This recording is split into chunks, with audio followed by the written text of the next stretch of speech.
ladies and gentlemen, welcome back to another episode of The Intelligent Moron with Alex Silva. It's Christmas week. Christmas is technically next Monday, but it is Christmas week for this podcast because there will not be a new episode until after Christmas. Well, of course, being today's episode, but once the next week's episode comes out, it'll already be past Christmas. And let me tell you this, man. I can't wait. Your boy is festive and ready. Pretty much have all my Christmas shopping done. Pretty much. I was debating on whether I should get this person another gift. And I ended up getting another gift for this person. I won't say whom in case they listen to this podcast. But I ended up getting them another gift. And that was a decision that I had to ask other people if it was a good idea or not. Because normally I give maybe a couple presents, maybe one or two gifts per person in my family. One or two.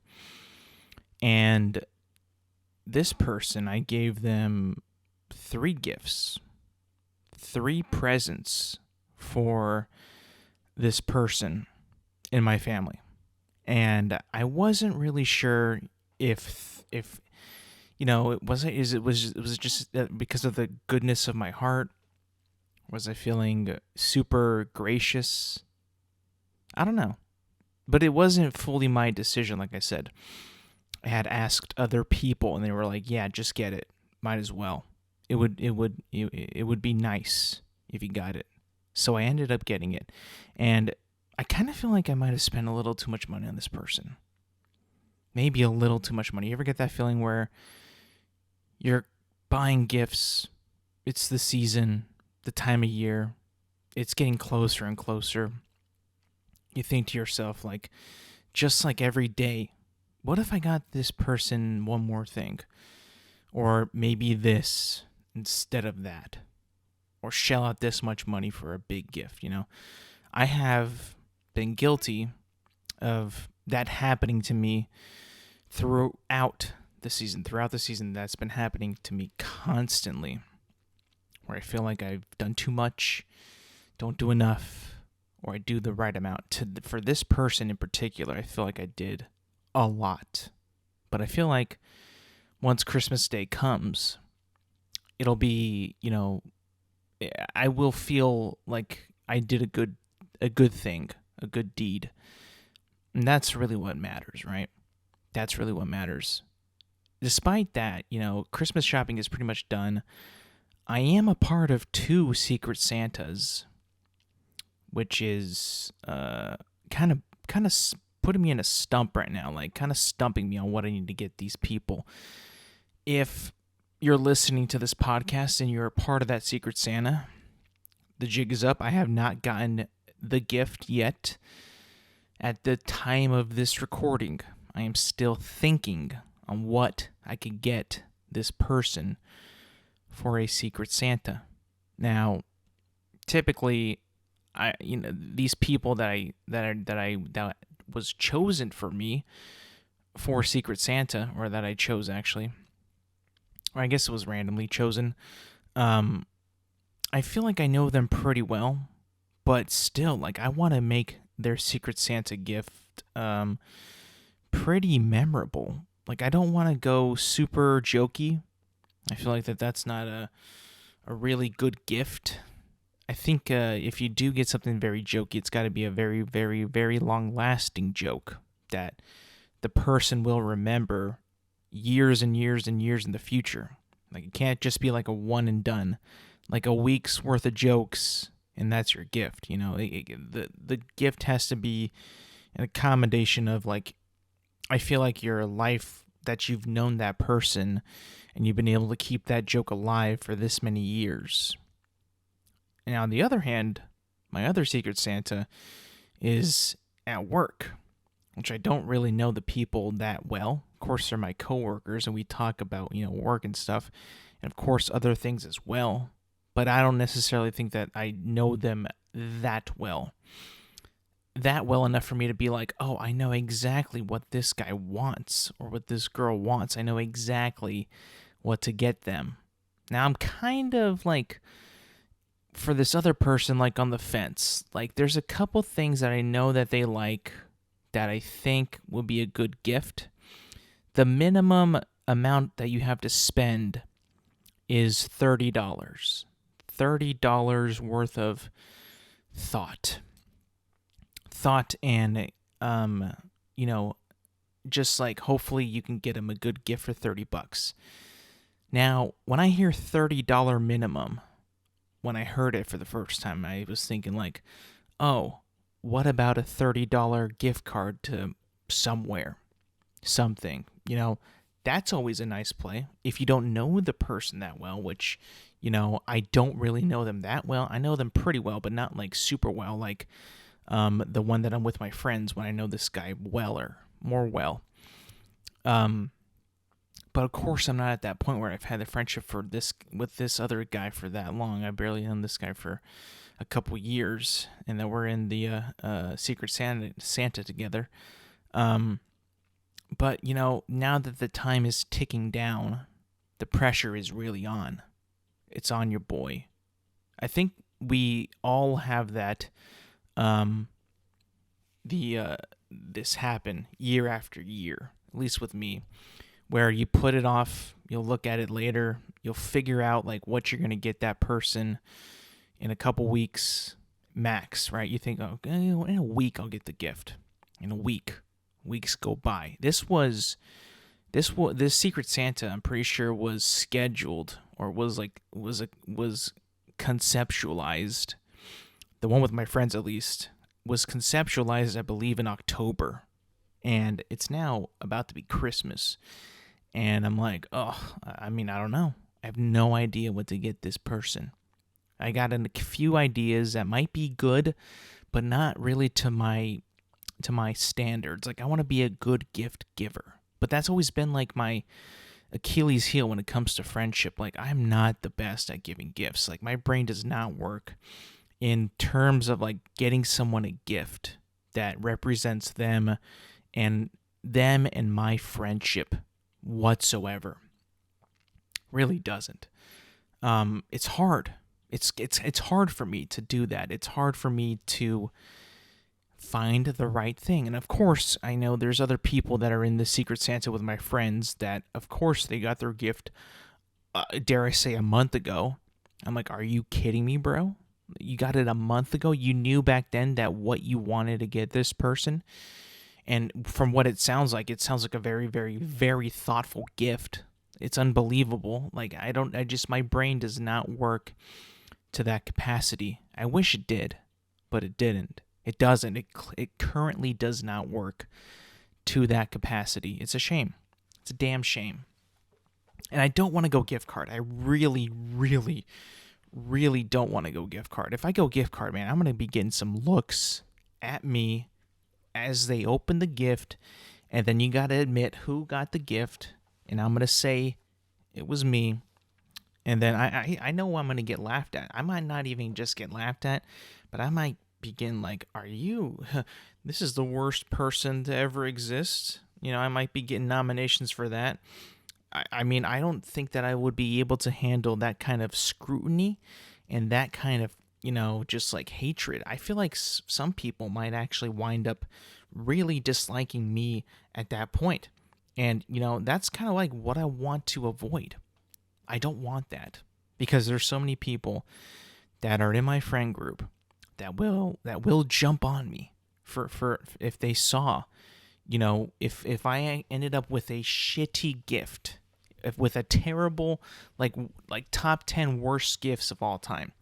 Now that the time is against me and this Secret Santa is coming up very, very soon, I am not really sure at the moment. Like, the ideas are starting to become smaller and smaller, and not many are accumulating in my brain at the moment. What is accumulating is gift card, and I don't want to do that because I know a gift card is going to be quick and easy. quick and easy, and that's it. But I want more than that. So what I'm going to do is I'm going to go and do some soul searching. Search the soul for myself and the soul of my friend, my buddy, that I was drawn to be their Secret Santa. I'm going to do my best. I hope I can come back to you next week and report on my triumphant gift giving, that I will redeem. I will become a new man at this point. The fact that I could gift a great gift, because that's what I want to do. Family, I think that's pretty easy to be a good gift giver, at least for my family, because I know the guys in my family like so well, obviously, right? But friends that I don't see all the time, that are really, really good friends, but I think that, what they like, I feel like they have that already. I just don't want to get them more of what they already have. You know what I'm saying? And I don't really want to ask the people that they know, because I don't want to give it away of who I received. The person that I think that did the Secret Santa draw is the only person I think that knows who got whom. And I don't want to ask anybody else. I don't know. Maybe I just want to feel like I can do this. That it's something that I need to be able to accomplish on my own. So I'll get back to you next week when this is all said and done, when it's completed. And hopefully I can come up on top and actually, do something well, give a good gift, because that's really what I'm trying to do. Besides that, though, the fact that it is becoming closer and closer to Christmas is kind of crazy. How fast it went. It went by so fast, it just blew by. The days were just going by. The weeks began to go by. Things that we were scheduled to do, we already did. And then you're thinking to yourself, like, oh, it's already about to be over. And not only that, the year's about to be over as well. If you think about it, like 2023 is about to be in our rear view mirror. Like, it's about to be, the past. Now we look on to 2024, which is insane to think about. Like, I don't even like thinking about, like, what I was back in, 2020, 2019, way back then. 2020 is going to be 4 years ago. Can you believe that? That's going to be 4 years ago in less than a month. That's insane. That's weird to think about. How much has changed, and how very little has changed. Like, I feel like I haven't changed at all. Like not one part of my body has changed. One thought has changed. Maybe a few opinions probably here or there that I'm forgetting, right? But for the most part, I don't really recall any change that's been happening to me that is significant. I'm trying to think. I don't think that there is one. And you know what? I think that's okay. I really do think that that's okay. You know why I think that that's okay? I think that's okay because people don't really care about change. They don't really want change. Nobody really wants change. If you think about it, we all like to say that we want change, or we need change, or change is necessary. But I think that for most people, day-to-day people that have routines, that have schedules, that have places they go to eat on certain days, they have routes they take to get to places they need to be. I think that most people don't really care about change. I mean, to put into a great example, right? When there is construction, like massive construction on the roads, you don't want to change at all. You don't want to adapt. You don't want to take the detour. You don't want to go a different route. You don't want to have to take the back roads instead of the highway. You don't want to do that. Blasphemy. Not on my watch. I'm a free man. I don't need to do this. But you kind of have to, because the construction is underway and you cannot get by any other way. I think that when people like to preach, you gotta change a little bit. Why haven't you changed? It's like, well, no one really is like adapted or programmed to change at least super fast. Like it's going to take a while. Like when construction happens and the moment you notice it's a different route, you're like, "Oh fuck." You want to destroy everything. You got road rage. You're like, "I'm going to be late." You're yelling and shit. You're pissed off. I get pissed off all the time. And then after, I don't know, about a month and a half, you kind of get used to it. You're like, all right, I guess I got to leave earlier. I got to go this way instead of the way that I used to, where I used to just zip all the way down super fast. You know, no one really likes change. No one really cares. No one really is looking forward to, what can we change about humanity today? What do we need to change today? I feel like some people are in like this constant needing for things to change for self-satisfaction. And it's like really weird and strange and odd and like unnecessary, I think. Unnecessary, in my opinion. I think that, when people wanted to change, I don't know, to solar energy, I was like, that's a cool idea. That's very, very cool. Now, I don't know if I could do that right now with what I got, the setup I got. That's a lot of money. But in due time, if you make it more, so I can transition in an easier way, then yeah, I'm all for it. Let's get it. Let's go. I'm down. I'll be able to do that for sure. But if people are like, you got to change now, it's like, I don't know about that, bro. Like, I'm not really going to just change willy-nilly because you want me to. That's not how this works. That's not how any of this works. Now, of course, certain circumstances might require you to change at a rapid pace. I think at that point, and when it's like in a dire need, when we got to change some stuff, then sure, yeah, I'll do that. Like a necessary change that was absolutely terrible. So bad that I could not believe the change that happened. And I was actually wondering to myself, like, why did it take so long to change?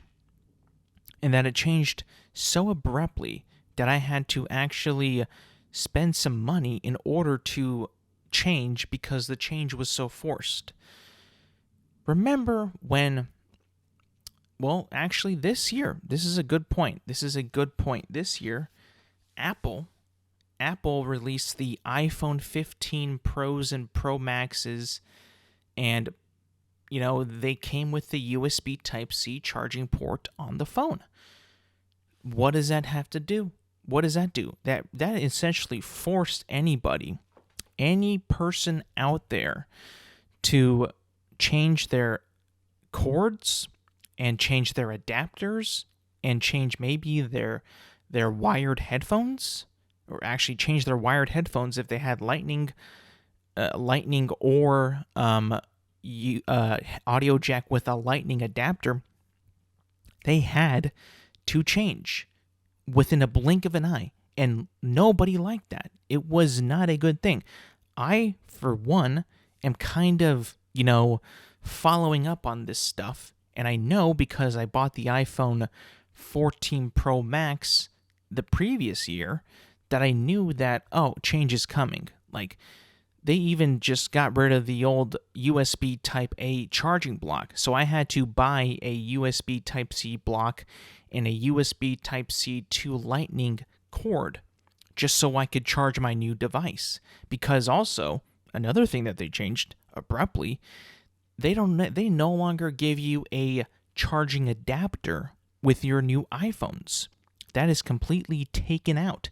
Now, that's been a thing for a while, but I can only imagine when someone purchased a new iPhone and they were like, oh, sweet, I'm going to get my new phone, I'm going to plug it in with the adapter and the charger, and they give me some earbuds too so I can listen to music as well.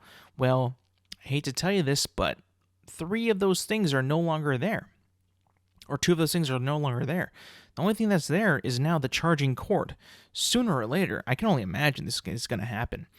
They are just going to give you the phone in the box, and that is it. Like that's coming, because it's crazy that they're kind of like setting you up to anticipate the cheapness. The cheapness is coming. It's coming very, very, very fast. Have you ever noticed that Apple has also, I believe they stopped giving stickers in their phone boxes, and their brand new iPhone boxes barely have any complimentary items in them besides the phone. Of course, the phone is what we're buying, really. We want that phone. We need that phone. It's a new phone. It's a glistening new phone. Yeah. Yada, yada, yada. Cool. Nice. I love it too. But we have been getting gypped, screwed, bamboozled with what they give us in the box. It has gotten even worse and worse year after year after year. And the fact that they release a new iPhone every single year, it's only going to get more and more, definitive and more noticeable that they're cutting corners in order for you to sell you that new shiny iPhone for still $1,000. Like, it's crazy how we're at like the high point of inflation, but a basic iPhone, I think 15 Pro, is still $1,000, right? It's been $1,000 for about 3 years now, and they have not brought up the price. Not yet, but they will. Trust me, it's coming. Maybe. Now, I'm no metal expert. I'm really not a metal expert. I have no idea what the values of metals are. But they recently switched the iPhone 15s to titanium, which I'm not a fan of, by the way. I'm not a fan of at all. It feels very, very, very light and cheap. If I'm being honest, it doesn't feel like a quality device in my hand. I've held it. I've experienced it for myself. I don't like it. The stainless steel that they've been having on the past 3 generations of phones before the 15, much cleaner, much nicer. I love it way more. This titanium, while it has a fancier sounding metal, it definitely doesn't seem like a better built quality of a phone. It doesn't seem like that. I don't know if also Apple is going to be able to backtrack and go back to stainless steel. I think if you do that, you kind of admit to yourself as Apple, the company, that, hey, we failed at this decision. This was a bad decision. We have to backtrack on it, and we're going back to stainless steel because no one likes titanium. No one. And I even, hearing that, if you don't get the natural titanium color, the paint could possibly be chipping off that phone and revealing the natural titanium color. That's not good. I know this really is old news about the iPhone, but it's, it's within the realm of discussion and conversation about change, right? Change, right? The new year brings change. That is coming. That is coming very, very quick. Were you or me, questions for both of us, are you ready for the new year? Are you actually ready? Me personally, I'm not ready whatsoever. I don't know what the new year is going to bring. I'm actually, not worried about January hitting, but I am definitely I'm looking forward to seeing what will be happening. Next year is also an election year, so that's going to be wild as well. People on both sides of the political parties are going to be going at it. This is going to be like a year. It's going to be divide and conquer. Like it is every year with elections. It's always divide and conquer. It's insane. That's just how it works. I don't make the rules. If I were to make the rules, I would be like, you know what? You need to show me that you care about me and about him and her and everybody else out there. But that's just my, what I believe that a person should be able to point out. And actually, if they care about people, they need to tell us that they do. I believe that also, like in conversation and in general, with people, you need to really communicate to people that you care about them. That's in like family, friends, work. I think that, if you don't have good communication with anyone out there, it's not a good relationship or friendship or, workmanship out there that you have with other people. I think that verbal communication is very important. Super important. Like, it's so necessary for you to converse with other people and discuss things, hash things out, have conversations that matter. I think that's something that I think that most people need to be able to do. And I think that the less time we have online, the better. The more time we have face to face with other people is really like the way to have that conversation start. Really needs to happen, at all fronts, on all fronts, like home, work, school, friends. It's got to happen. Now I was having a conversation with somebody at work because I got a cup of coffee, and I drink my coffee black with some sweetener.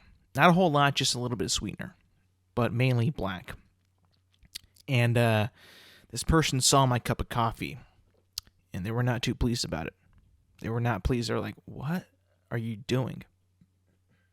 He said, "I'm drinking coffee. I'm drinking black coffee." Like, "Why do you drink black coffee?" I'm like, "I think it's good." "Why?" And then he was like, just cuz. I'm like, "What do you mean just cuz? What do you mean?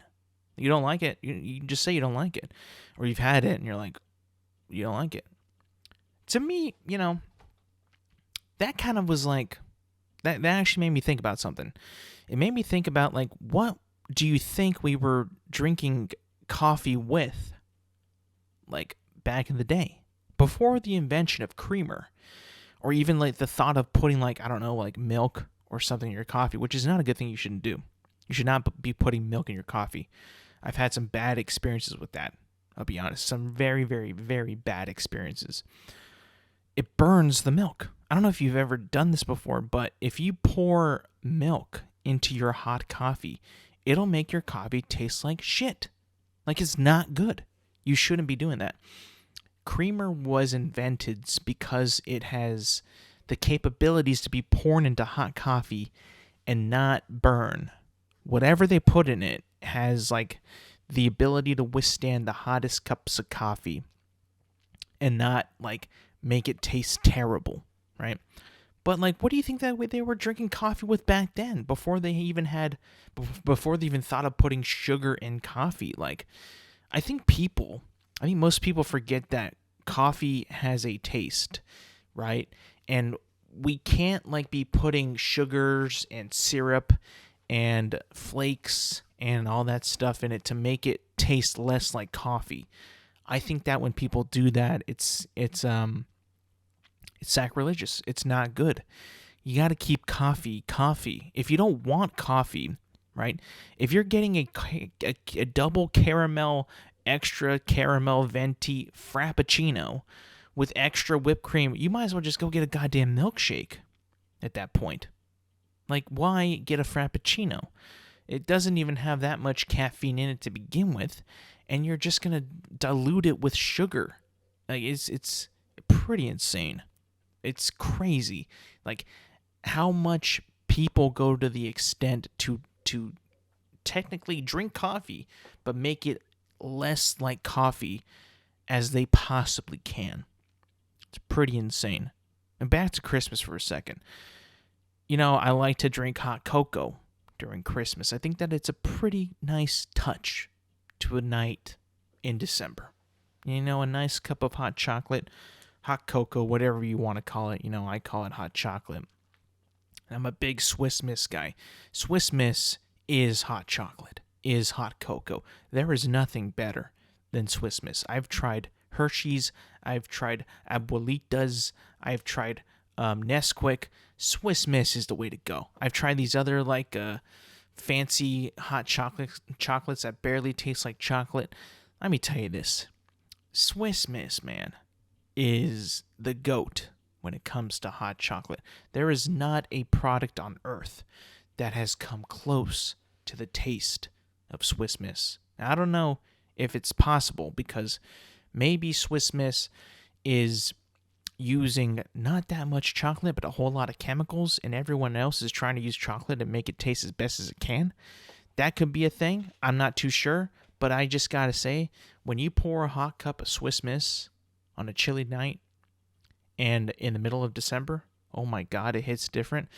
And you're in the viewpoint of some Christmas lights, maybe a Christmas movie, Christmas tree even, maybe some snow if you live in a place where that gets snow. Oh my God, it's like a double satisfaction of sight, smell, and taste and feel. Like you just feel like Christmas.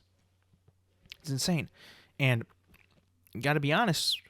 I almost had to put that to bed. I almost had to stop drinking hot chocolate. I decided to have a cup of hot chocolate last week. This might be a little TMI. I don't give a shit. I decided to have a nice cup of Swiss Miss. Before bed. I had it like around 7:30. Now I go to bed at 9 at night, and I had it around 7:30. I had it. I was feeling all right, feeling good, feeling nice and toasty and warm, feeling chocolatey. I was like, yeah, this is lit. I'm on cloud 9. I'm feeling good. And then maybe an hour later, 8:45, I get this rumbling in my stomach, like a very violent rumble, like my stomach acid was just like an ocean in a storm, just like, you see those videos of like a boat trying to go through the ocean during a storm, and the water is just going up and down at insane heights and speeds with clouds and rain. I felt like that was my stomach at that point. It was just waves, like a hurricane was going through it, right? So it gave me diarrhea. Long story short, it gave me diarrhea, and it was bad. It was bad. I was trying to sleep too, and it wouldn't let me sleep. I was trying to sleep it off so hard. I was like, sleep it off. Just go to sleep. Enough of this. You're a man. You're strong. This is just hot chocolate. Go to sleep. And it kept waking me up. I was getting pain in my stomach. Like, not like, I have an ulcer, or like, my stomach really hurts, but it was like a slight pain, like a queasy, my stomach is fucked up type of pain. And I couldn't fight it. I had to go to the bathroom. And I went to the bathroom 7 times in one night in a span of like 2 hours. I couldn't believe it. After how much I love Swiss Miss and I love hot chocolate, it truly did not want any part of me that night. It did not like me. It hated me. It wanted to be out of my body. And it won. It won. I went to the restroom 7 times. It was horrible. I couldn't believe it. I was thinking to myself, like, did I really just find a food item that I can no longer enjoy because my stomach can no longer handle the intense chocolatey goodness of Swiss Miss? Can my stomach truly not handle Swiss Miss? I was actually sad the morning of. I was like, oh, rough night. I went to bed late because my stomach kept me up. And then, once every time you have diarrhea and you go back to normal living, you kind of test the waters. You're like sitting there or laying there, and you're like, I feel like I'm empty. I feel like I'm good. But then you chill for like 5 minutes, and then you feel pain again in the stomach. Like, oh my God. It felt like hell. like it wanted out, and there was nothing I could do about it, nothing in my will and my strength to keep it in. But then I decided to try it again. I went for another one. Not the same night, maybe 4 days after. I was like, man, I really want a Swiss Miss hot chocolate right now. And I said to myself, you know what? Maybe it was because it was, close to bedtime. And you know how, like, that old folklore, the wise tale, what your parents would say, like, don't eat sweets before bed, or don't eat chocolate. I know this was one for me, like, don't eat chocolate before or for breakfast because it will make your stomach sick or whatever. I decided to have Swiss Miss at like 5 p.m. I was like, okay, I got some time before I got to go to sleep. Maybe that was it. And I had it, and nothing. I felt good. Didn't feel sick, didn't feel queasy, didn't have diarrhea, didn't vomit. And I was like, oh my God, thank you. Like, I was literally about to cry and be depressed because I could no longer drink Swiss Miss hot chocolate. Couldn't believe it. I was afraid. I was so afraid that I was going to get attacked again by my stomach, by this hot chocolate in my stomach wanting out. I thought it was going to happen again. I was terrified. And let me just tell you this. Like, it's not a good feeling as an adult when you're getting older, like myself, and, you always, like, heard that from your parents, right? When you got older, when they were telling you more things and their diets were changing, that they can no longer eat certain things that they ate when they were younger. I thought that was the gateway for me, that this exposure to hot chocolate at my advanced age in my life, and me having that reaction, my stomach having that reaction to the Swiss Miss hot chocolate, I thought that was the beginning of the end of what I am able to consume as an adult. Food and drink wise. Like, I thought that was the beginning of the end. Like, all right, here we go. It's over. I was about to cry. I couldn't believe it. I was actually about to cry. Like, it wasn't a good feeling. It didn't feel good. And I also, now that I mention it, I still don't really know if I could eat ice cream close to bed, because that also happened to me as well. Same exact thing. Diarrhea for like 2 hours straight. And it was pretty horrible. It was horrible. It actually put me in fear. Like, I haven't really consumed that much ice cream at that hour in like 5 months, because it was such a traumatic experience. Like, you don't ever want to be in a position where you have diarrhea or you throw up. I think that it is a life goal for me, and maybe it should be for you too, to make it so you never have diarrhea or vomit ever again. Like, I know it's impossible to not vomit. Like, you need to vomit. Like, when you gotta throw up, you gotta throw up. Like, you gotta get that shit out. But do whatever you possibly can to avoid it. I think that that's a pretty decent thing to do. A thing that's about like 90% achievable. Of course, I think that, depending on what you eat, where you eat it, it could be a gamble. Like, I've also cut out completely ordering any type of chicken at Chipotle, because last time I got it, it was not pleasant. I'm pretty sure my brother actually got salmonella from that shit, and that was not pleasant either. The poor guy couldn't eat for like 3 days. I was like, oh my God, dude. And this guy went back and he ate more chicken from Chipotle. Like, after he nearly pretty much got salmonella. Like, are you kidding me, bro? Like, how could you put yourself in that position where you could possibly be ruined yet again? I'm someone who learns from his experiences. So I cut that shit out. Not just the chicken, I cut out the veggies as well. That's right, I don't get any lettuce on my Chipotle items, because you never know. You never know. I know that Chipotle is big on being fresh, big on being real food, but I don't know, man. Maybe sometimes, the fact that it isn't frozen leaves your food open for bacteria more than when it's not frozen, you know, or than when it is frozen. When it's frozen, pretty much you can't really get that much bacteria. But when it's not and it's warm, bacteria's got, it's gonna, possibly could get in very quickly. So yeah, you gotta learn from your mistakes, but also, when you can, appreciate what you got. Like I said, I thought I had to give up Swiss Miss. I thought I had to give it up forever, but I tried again. Nothing happened. I was like, all right, cool. I'm fine. I'm solid. This happened last week though, and I forgot to talk about it. Completely forgot to talk about it, but I'm gonna talk about it now. It's kind of breaking news actually, and kind of just like a confirmation that this company truly is, at the time, was the worst thing working in Hollywood. That's Disney. And it's not like a casting thing or a movie they, made. Well, it's movies that they did made. It's characters that they wrote.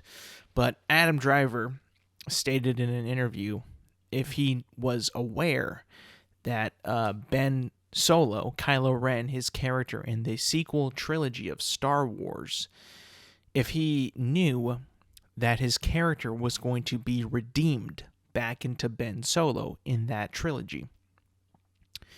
And he pretty much said that was not what he had signed up for. That was not what was going to happen.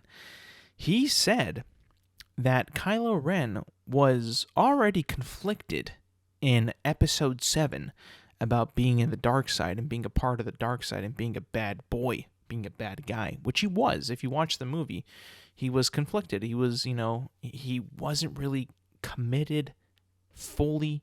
He was kind of, but also regretting what he did. And then spoilers, he kills Han Solo in the movie. Han Solo's dead. Ben Solo is dead. And then at that point, it's like, oh, this guy can't come back. He killed his daddy. And what happens in Episode 9? Redeems himself. Candy ass, bitch ass, redeemed himself. Nobody wanted that. Nobody wanted that. For one, because you're directly copying Darth Vader. Unoriginal. Please. I mean, just, get better writers. Two, it would have been so much cooler to see the bad guy stay the bad guy. And he also said that he was going to be fully committed to the dark side by the end of the trilogy. He was going to be the bad guy. It was going to be him. And hearing that be like confirmed by Adam Driver, it makes me even more and more furious with Disney and Lucasfilm, because that was such a cool character. And in my mind, I was thinking to myself, like, no, they can't redeem this guy. They can't do this again. They did it again, and I was like, oh, that's the worst thing I've ever fucking seen in my entire life. I could not believe at what I had seen. And now to pretty much get confirmation that he was never supposed to be redeemed. He was never supposed to come back to the light side and be a good guy. Just kind of confirms of how much of a coward, how cowardly Disney was. But not only just cowardice, but in their inability to make decisions and just put out a shitty movie, a shitty trilogy, shitty everything. Like, if you look at everything that they put out, the marketing, the toys, the promotions, he's promoted as a bad dude, the bad guy, the evil that the good is supposed to defeat. And then at the very, very, very end of the movie, he becomes a good guy. Like, he's not really good until, like, the very end of the 9th movie. And it's only for about, like, 20 minutes where he's actually doing good stuff. So, like, The whole redemption is one of the worst things that's ever been written and put to screen.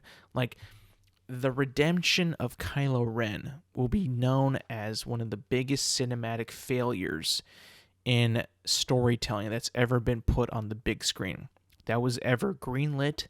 That was ever put out to make money. That was ever the biggest lie ever told. Like, oh, we always knew we wanted to put the Emperor in Star Wars Episode 9. Shut the fuck up. No, you didn't. You had no idea what you were doing. Actually, if you think about it, and at the end of Episode 8, he becomes, he stays bad. He's still a bad guy at the end of Episode 8. Like, he's not good. And for some reason, they just decided in Episode 9, nah, let's bring him back. Why not? Yeah, it'll be cool. Whereas, like, no one really wanted that. No one really cared. I mean, he killed his fucking Supreme Snoke in Episode 8. Like, okay, now you're the bad guy. You are the bad guy. Okay, now be the bad guy.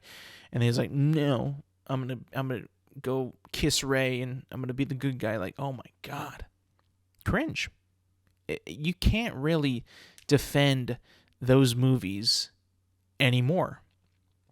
You look at them, and I've said this before, you look at them and you're like, this is a disgusting blemish that whatever you do to wipe it away, a la Mandalorian, a la Andor, a la Ahsoka, Clone Wars, all that, trying to wipe it away, you can't wipe away that blemish. It's not even a blemish. The car has been totaled. It's not a dent. You can't buff it out. The car is destroyed. Nothing you can do but rebuild it. Nothing you can do. There's nothing you can do. And if you have watched any Star Wars material that has come out, and if you haven't, I don't blame you, it's all trash. They are avoiding so much.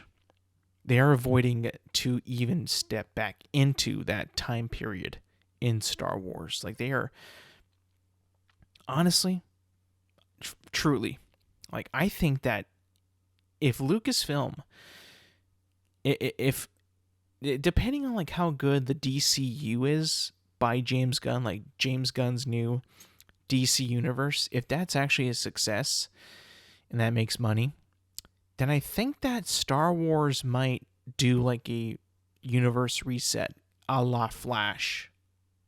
I think that could possibly happen.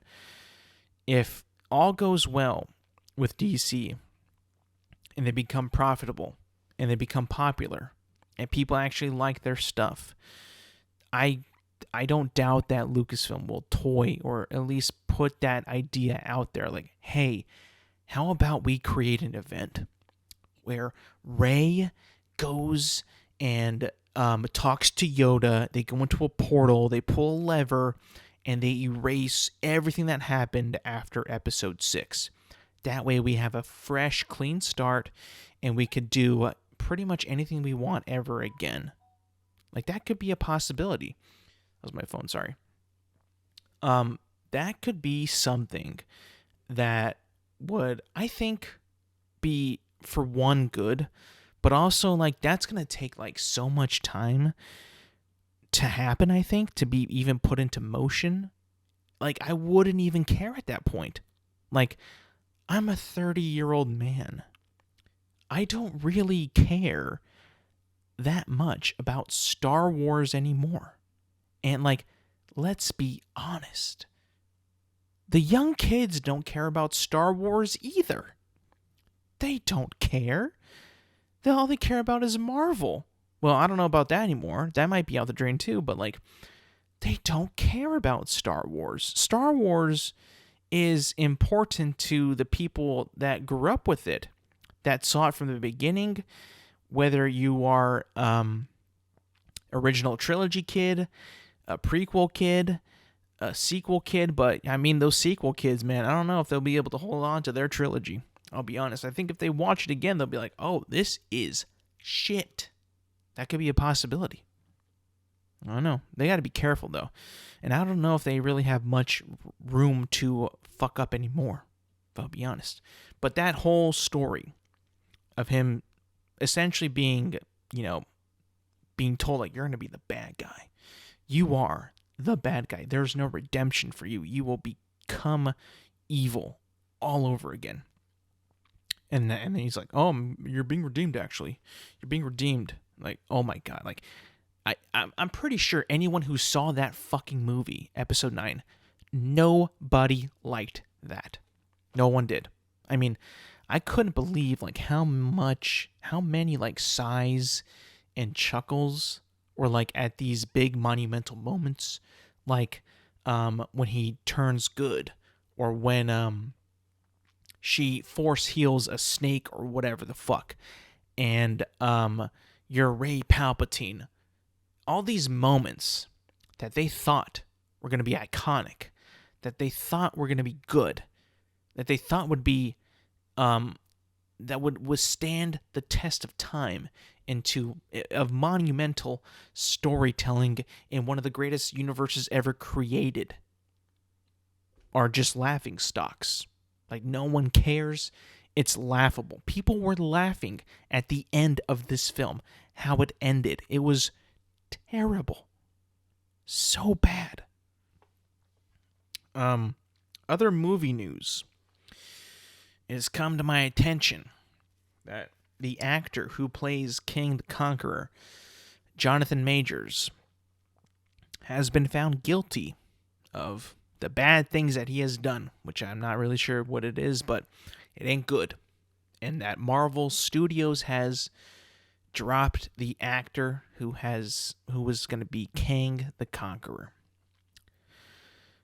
Okay, fair enough. Fine. If he really did bad things, he's got to go. I'm okay with that. However, Marvel, please, don't scrap the villain. Please don't scrap it. You please learn from your lesson when you decided to not recast Chadwick Boseman's Black Panther. Please learn from your lesson with that. You can keep Kang the character, recast him, bring in another actor.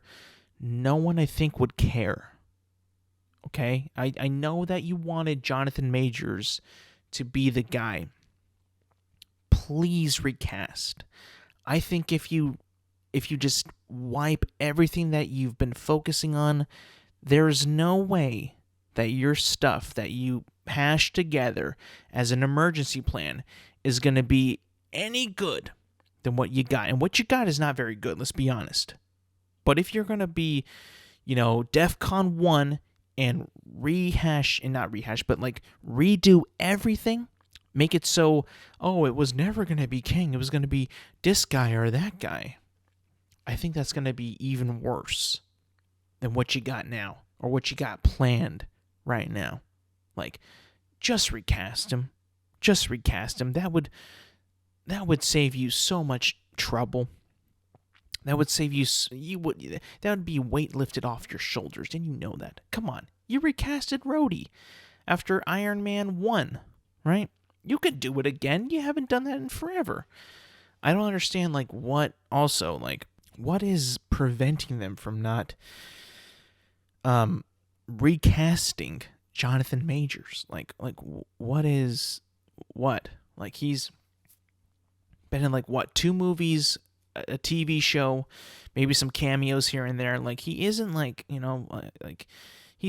I guess he wasn't that important. I mean, he's gonna be the big bad guy, but he's not he's not I don't know. He hasn't really done much since then. I mean, Loki probably, but still, just recast him.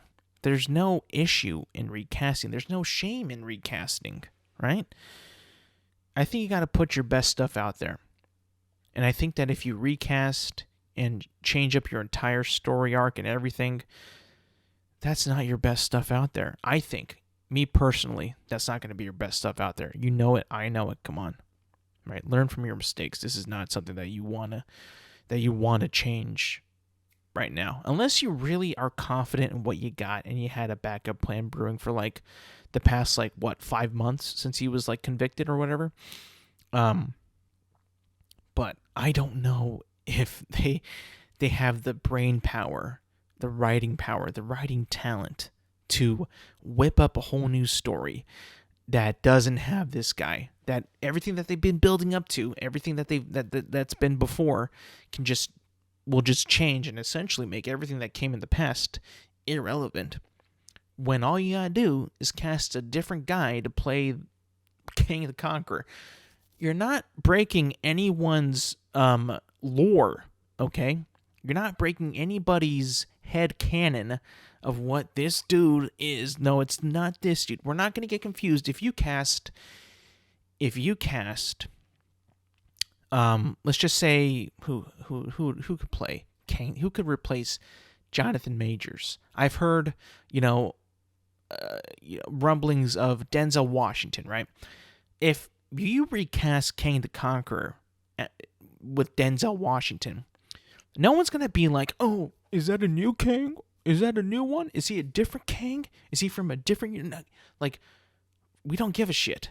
Like, just say... Also, all you have to do is put out a press conference, put out a press thing, put out an article saying, like, we are recasting Kang because of the unfortunate events with Jonathan Majors. That's all you got to do. You don't got to, make it so secretive and make a new Kang, like, oh, and get idiots and nerds thinking like, oh, it's a different Kang from a different universe. Like, that does not need to happen. Please, trust me.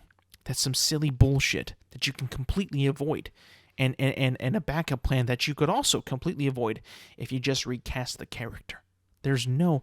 I mean, the only person making this harder for you is yourself.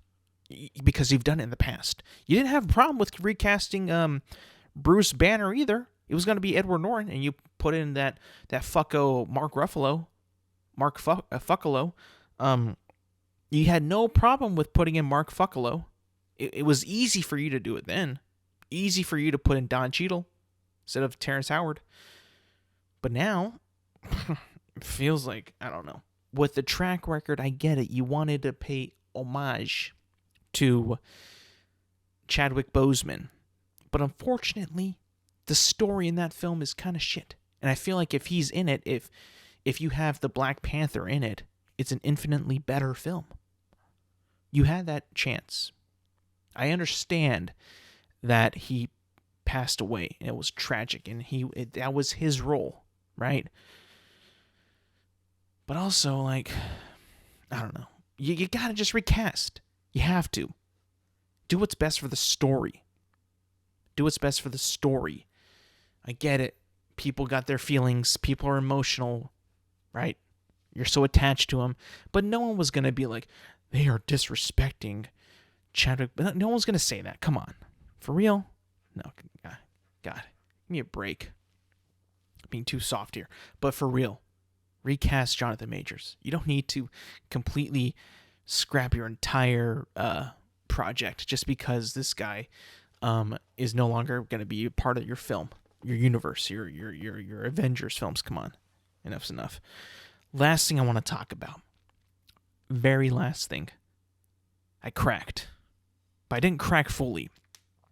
A few weeks ago, maybe about a month ago, I was giving a very, very passionate speech to not purchase Call of Duty Modern Warfare 3. Saying that it was not a good game, not a finished game, just an add-on. It's just like bullshit. It should not have been made. It's not a full-fledged game. Well, I bought it. I couldn't resist. I could not resist. My friends were having it. My friends had it. They had bought it full price. I did not. So I kind of won. In a way, I kind of won. I got it for $10 cheaper on Black Friday. So, in a way, I won. I sort of won. I did not spend the extra $10 for the game. So, in a way, I didn't pay full price. So I won that battle. I won that battle. You know, it definitely kind of was like, why am I buying this? Why am I? But you know what? To me, it's worth it. because I'm actually having a ton of fun with the Warzone. And I know that the Warzone was going to be free either way, but I was having fun with the multiplayer, custom games. I have not touched the campaign, and I won't touch it. Maybe not for a while. Maybe I'll touch it. Maybe I won't. I don't plan to. But I'm actually having quite a bit of fun with Modern Warfare 3. Is it worth $70? No, absolutely not. But I think that with the fun that I'm having with my friends and the fun that we've all been having this past month, and now even more with the Warzone now, I could safely say that I'm actually enjoying myself. I'm having some fun. I love the new Warzone. I think that it's very fun. The map is growing on me. At first, I was not a huge fan because there was just like no points of interest, I think. I'll be honest, it's just like the same. It just looks the same everywhere you go. But I also think, though, that the changes with the speed, the movement speed, the player count, the traversability of the map, the way the map looks, the elevations, the dips, the valleys, the peaks and valleys, whatever, plays very well. I think it plays actually pretty damn well. I'm actually surprised. I really am. So, was I going to regret this? Buying this game? At first, I was like, I'm not buying this for $70. I'm not buying it for full price. No fucking way. No way, no how. I saw it for cheaper. And I'm like, you know what? I'll buy it right now. $10 off. And I did. And I'm like, well, shit. This is kind of fun. Why was I making such a big deal out of it in the first place? I think it's because I wanted to be right. I wanted to be right. I wanted to stand for something, which a lot of people did. Let's be honest, a lot of people did. But I also think that a lot of people probably did cave and did buy the game. And I think the Warzone is cool. I think it's very cool. The audio needs to be fixed right now. It's so bad, for me at least. Desync is terrible for the most part. It's pretty bad. That needs to be changed as well. But the way the game flows, the way the map flows, the way you move, the movement, the gunplay, the gun speeds, the movement and all that, it's pretty good. It's actually quite pleasing. It's like a return to Verdansk. The way it moves, the way it feels, the intensity of the battles, the fact that we can actually, engage in gunfights and not fully die super quick is actually a pretty nice feel. It gives you a chance to actually fight back. And it's fun. It's very fun. You have to give credit where credit's due. I think that it's a good change. I really do. And the slide canceling and the spamminess and the speed, listen, that was all an exploited feature in the first Warzone. Like, the slide canceling was not natural. Here it's natural, and here it feels good. It feels fine. It's not like it's a broken mechanic that they can just, it makes the game look funny. It's fine. I'm okay with it. Like, it's fine. So yeah, I'm back on Warzone.